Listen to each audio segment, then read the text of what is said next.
మహేష్ బాబు సలహాతోనే అనిల్ రావిపూడి సంక్రాంతికి వస్తున్నాం సినిమాని డిజైన్ చేసుకున్నాడంట. సో అసలు ఏ సందర్భాల్లో ఎప్పుడైనా చెప్పాడు? ఫస్ట్ అండ్ ఫార్మోస్ట్ థింగ్ వీళ్ళిద్దరికి చాలా మంచి అనుబంధం ఉంది. సర్లేరు నీకెవరో మూవీ ఆయన తీయడంతో ఆ బాండింగ్ అనేది ఎక్కువైందనమాట. ఆయనకి మంచి కామెడీ టైమింగ్ ఇచ్చి ఫ్యాన్స్కి మాత్రం పండుగ వచ్చింది. సినిమా అంతంత మాత్రంగా నడిచినప్పటికి కూడా ఫ్యాన్స్కి మాత్రం ఫుల్ ఫన్ ఫెస్ట్గా ఉండే. అయితే దాని తర్వాత కూడా మంచి బాండింగ్ అనిల్ రావిపూడితో ఉంది. ఇక ఒక టైంలో నేను ఒక మంచి సినిమా తీద్దాం అనుకుంటున్నా, మీరు ఏమైనా సలహా ఇవ్వండి వెంకటేష్ గారికి, నేను ఎలాంటి సినిమా తీయాలంటే జైలర్ లాంటి మూవీ తీయు, ఆయనకి సెట్ అయ్యేటట్టుగా నీ కామెడీ టైమింగ్ కొంచెం యాడ్ చేసి తీయు అని చెప్పారు. అంటే ఆయన ఏ ముహూర్తాన జైలర్ అని చెప్పాడో కానీ ఆయనకి ఇంకేం అర్థమైందో ఆయన సంక్రాంతికి వస్తున్నాం తీశాడు.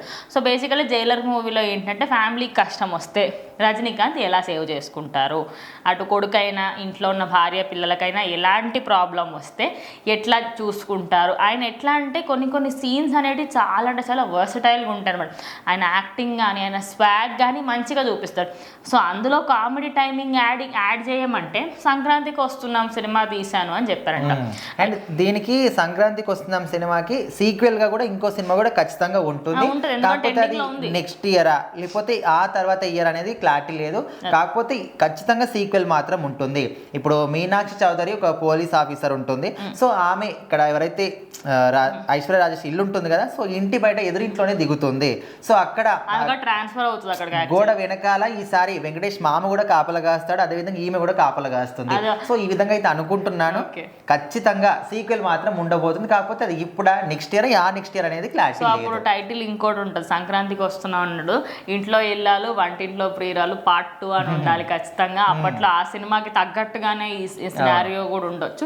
సో అదే కాకుండా ఇప్పుడు ఆయన ఏంటంటే కొన్ని సీన్స్లో నిజంగానే అనిల్ రావిపూడి వెంకటేష్కి మంచి హైప్ ఇచ్చారు, మంచి హై ఎలివేషన్ టైప్గా కూడా ఇచ్చారు, అది బాగుంది. బట్ కామెడీ టైమింగ్ అనేది జైలర్తో పోల్వకుంటే బెటర్. అంటే ఆయన ఇన్స్పిరేషన్గా తీసుకున్నారు కానీ ఎగ్జాక్ట్గా జైలర్ని దింపడం అయితే జరగలేదు. అండ్ బుల్లిరాజ్ క్యారెక్టర్ కూడా ఆ క్యారెక్టర్ని డిజైన్ అంటే కథ రాసుకున్నప్పుడు లేదంట, ఈయన కావాలని క్యారెక్టర్ని ఇన్ఫ్లుయెన్స్ చేసి అబ్బాయిని పెట్టడం జరిగిందంట. ఎందుకంటే ఈ రోజులో ఒక మెసేజ్ కోసం పెట్టారంట, ఆయన్ని ఆ క్యారెక్టర్ని అప్పుడప్పుడు క్రియేట్ చేసుకున్నాడంట. సో ఈ ప్రజెంట్ జనరేషన్లో ఓటీటీలో సినిమాలు చూసి కానీ వెబ్ సిరీస్ చూసి చాలా మంది పిల్లలు పాడైపోతున్నారు. సో ఆ విధంగా ఆ ఎఫెక్ట్ పడితే ఎట్లా ఉంటుంది చూపించడానికి మేము ఇప్పుడు చేసాం. కానీ కొంతమంది నెగిటివ్గా తీసుకుంటారు, కాకపోతే చాలా మంది రెస్పాన్స్ కూడా చాలా పాజిటివ్గా వచ్చింది. అదే కాకుండా నేను కొరికేస్తా నేను అనే డైలాగ్ కూడా వాళ్ళ కొడుకుతోని ఇంట్లోకి వచ్చినప్పుడు, అంటే అనిల్ రావిపూడి ఎక్కువ ఇంట్లో ఉండరంట, ఆయన రాగానే వచ్చిన వెంటనే నేను కొరికేస్తా నిన్ను అని చెప్పేసి వాళ్ళ కొడుకు అంటుంటే ఈయన కూడా సేమ్ రిపీట్ చేస్తాడు. సో అది అంటే వాడికి ఒక చిన్న గిఫ్ట్ లాగా ఇవ్వాలనుకున్నా, సో అదే ఇచ్చాను అన్నట్టుగా కూడా చెప్పారు. ఓవరాల్గా చూసుకుంటే మహేష్ బాబు చెప్పిన సజెషన్తోనే సంక్రాంతికి వస్తున్న మూవీ వచ్చింది. లేకపోయింటే ఆయన ఇంకొక స్టోరీ అనుకున్నారంట, అది తీసేవాళ్ళు. సో బట్ సంక్రాంతికి వస్తున్న మూవీ అయితే బ్లాక్ బస్టర్ హిట్గా మారి అందరు ఫ్యామిలీ ఆడియన్స్ అయితే ఇప్పటికి కూడా థియేటర్కి వెళ్ళే స్టేజ్ వరకు తీసుకొచ్చింది.